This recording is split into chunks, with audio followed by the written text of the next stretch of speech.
थोड़े दिन बांध रहे मैं कुनाल नंतर मग दोबारा 2200 रुपये किती 1400 चालू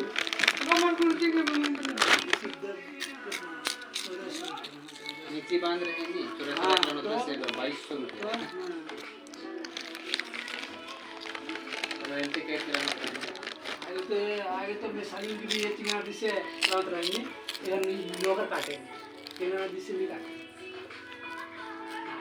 ऐसे तो पकड़ा